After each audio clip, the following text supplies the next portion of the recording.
Hi everybody, I'm Dave Lewis. I'm the Regional Training Director for Dallas Destination Imagination, coming to you from the facilities of Christar by their great generosity. A shout out to them.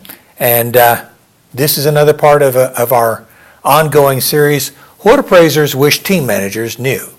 Now, today we're going to be talking about story basics.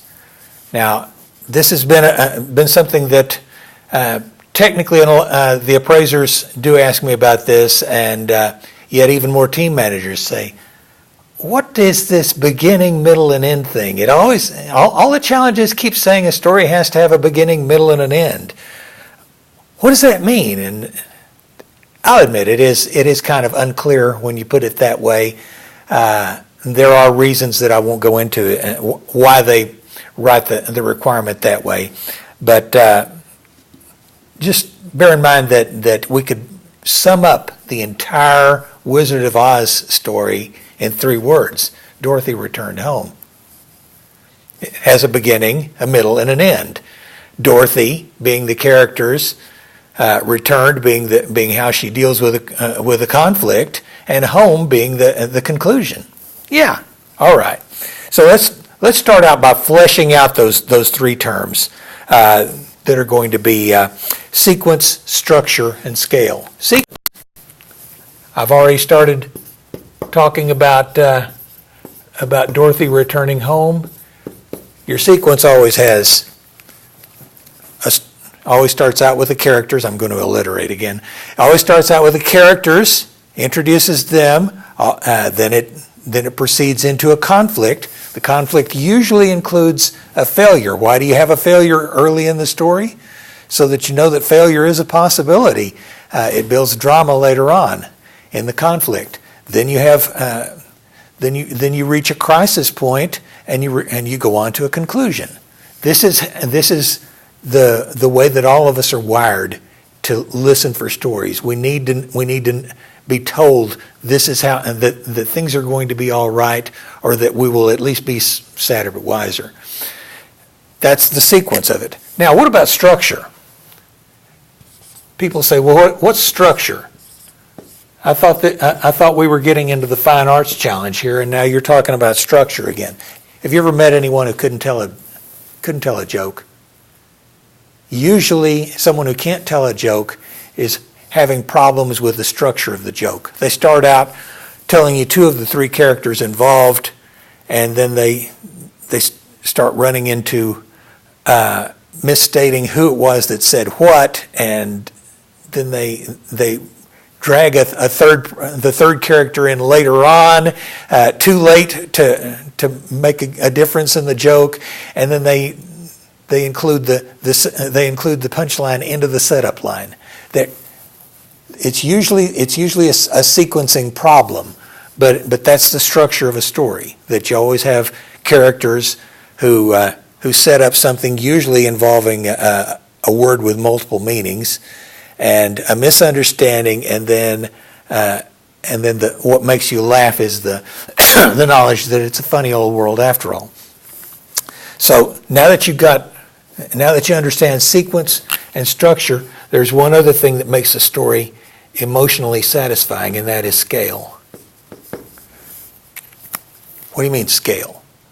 Well, how many times have you ever heard stories about if I had only changed that one little thing, things would have been way different. If I hadn't noticed that the little girl in the corner was crying, then I might have missed out on a great opportunity. Usually large events turning on small decisions. Where shall we go tonight? Well, let's toss a coin. A butterfly moves its wings, and later on there's a big hurricane somewhere. But the opposite can be used too, where you've got Humphrey Bogart in the middle of a war, and he says, my personal problems don't amount to a hill of beans against this monumental struggle that involves all of humanity and is going to decide epic decisions. It's going to deal with a lot of these things. That's what scale is. You need to manipulate scale. I say you need to. it's good to. Questions of priority are always coming up. What's more important, family or truth? What's more important, loyalty or love? What's more important, blood or water? What's more important? You get the idea. So now that we've talked about scale, we come to the question of how do you go about writing a story? Well, now here there are any number of ways that a story can be written, and none of them that I know of are wrong.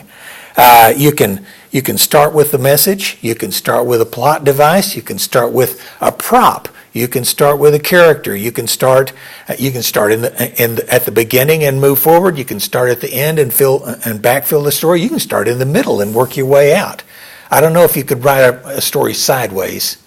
That might be interesting to try, but that's probably another discussion for another day. So the two ways that I've seen teams effectively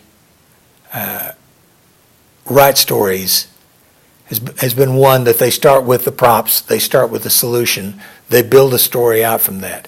A team will have a slogan that you start hearing meeting after meeting. I had a team that every time they walked in, they had some story about what they were dealing with in their lives, and this is something that they write of which they know. And they were saying the more things change, the more they stay the same. They wound up writing a story about archaeologists and the people who had occupied the dig that they were digging up, and they did role reversals and found out that the same people, even in different circumstances, even in different social standings, wound up being the same people. Nice, satisfying story. They went quite a ways with that one. The other way, and this is pretty fascinating, is to make up characters and internalize that. This happens a lot more in improv challenges than anything else. But each team will sit down and work out what kind of characters they feel like they would be. Well, I'm not going to be a mad scientist. I'm just going to be an irritable one. I'm going to be the crazy cookie lady that goes around and gives out cookies to everybody and thinks that will solve everything. I'm going to be the spoiled princess. I'm going to be the con artist that's always ripping people off and scamming them. And they work out those characters that kind of internalize it, and then they walk through on the space that's designated. They walk through and say, all right, and if I did this, then how would you react to that? What would you be thinking? What would you be feeling? All right, and we'll write all that down. And of course, the only logical way to proceed is for you to move forward and say, no, that's not going to work. I'm going to oppose you. Here's our conflict, and you're going to lose first because I knew this was coming. And we write these things down, and each time they move, they stop and say, okay, where am I? What am I doing? Why am I doing it?